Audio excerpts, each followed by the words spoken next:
Thank you for watching this Last Mile Profits video. Quadient is going XXL with lockers. Keep watching to find out more. Last Mile Profits is brought to you by Parcel Pending by Quadient. Gary, this has been a really busy day. In fact, it's been a busy day in Poland because Allegro has just signed a pretty big deal with DPD. Interested to find out more? Always, Marek. I'm fascinated by the Polish parcel market, as you know. Well, Lockerland, of course, should be of interest because it is a big locker country. But look, seriously, this is really something quite interesting. So DPD, who apparently, and I have to say this has been growing a little bit under the radar screen, now claim to have 12,000 parcel lockers, have, it's reported, signed a deal until April 2030. Okay, that doesn't mean much with the notice period, but there's a 24-month minimum duration before termination. And there are some requirements on the part of Allegro, for those who are not initiated, Poland's largest e-commerce player, that can require them to invest in further capacity locations, etc.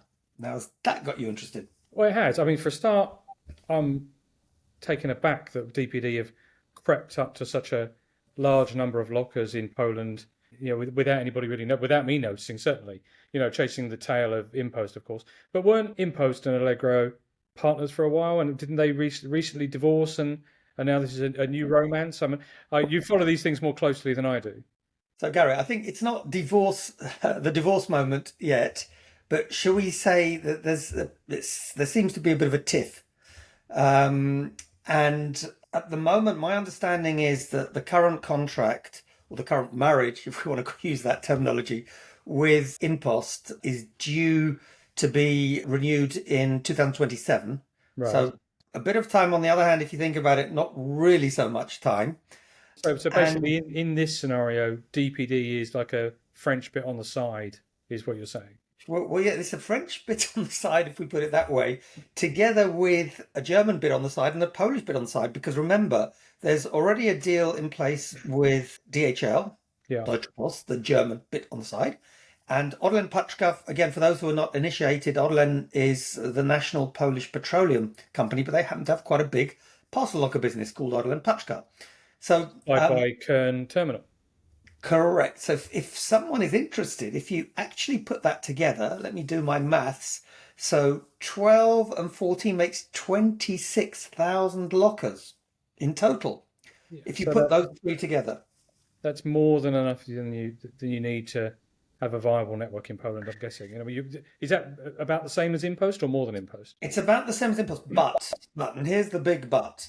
At the moment, most of these lockers, most are likely to be in replicated places. So what I mean by that, that's pretty bad English, but what I mean co-located. Exactly. Thank you. See, so, and that's the challenge, because if the 26,000 were actually in unique locations, that would be a real issue. So that's issue one. Issue two is, I think Allegro, our producer, has done quite a good job of looking up what, where and how. But apparently, at the moment, I don't think that there is one holistic piece of software that can manage everything. They're going in that direction. But the third issue, it's still three networks managed by three different operational structures. So in theory, if I had three parcels and by chance they were in one location and they would be Orlen, DHL and DPD, I could have the incredibly frustrating experience of going to three separate lockers to pick up my parcels. Yeah, I've seen pictures online with these 5-6 locker installations, and they don't look good for customers at all. When you're going through all of that, the other question that keeps popping to my head is, what about cost? Are they able to put this network together in a way that is cost effective, both for the customer and for the retailer? But it's all great, but knitting these things together. But if the cost base isn't right in the back end, what have you actually created in terms of a competitor? What a clever chap you are, Gary Winter. Yeah. So, and this is, I think, the $64,000 question. InPost, for those who are in the know, is making incredible EBITDA in Poland because it's a very, very efficient machine. I hear various comments that actually it's not quite as good as that, but whether it's 47, 45, or 43% EBITDA, this is absolutely unheard of. I mean, I don't know about you, Gary, but I'm not aware of any network anywhere in the world in out of home that's anywhere close to that. Well, if ours was, I couldn't tell you. So, but there we are. So this is absolutely amazing, and I think you're right to note this point. I think the others are nowhere close to that. DPD wants to fill the pipeline because, as everybody knows, an empty locker is a very expensive locker.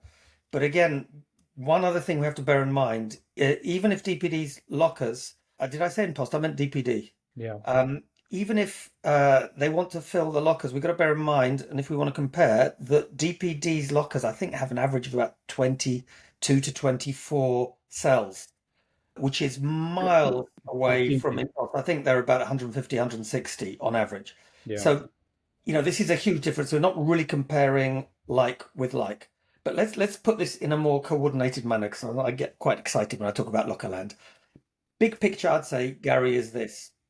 This is actually the first time that something that could be a potential challenge is there. It doesn't mean it's going to happen, because it's still going to be very complicated.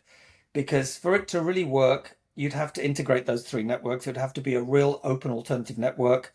To be able to compete on price, which you identified as the key thing, it would have to be operationally harmonized.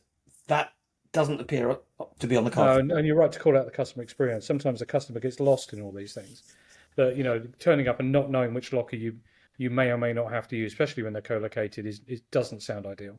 But I think what I would like to share with you, I think this is going to be a big sort of ongoing saga. It's a sort of a bit of a soap opera.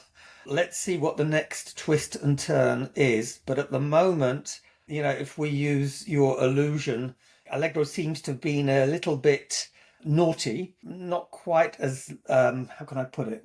It seems like others are flashing their ankles at Allegro and they've been distracted by it. Thank you, Gary. Thank you, Gary. Exactly.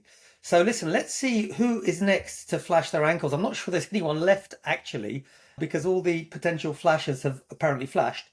But let's see where it takes us. Okay, I know, Gary, I know that wasn't the best. He does put up with pictures with words. Let's see where it takes us. I think this really is a big deal. And, it's never boring in Lockerland, Gary. Absolutely not.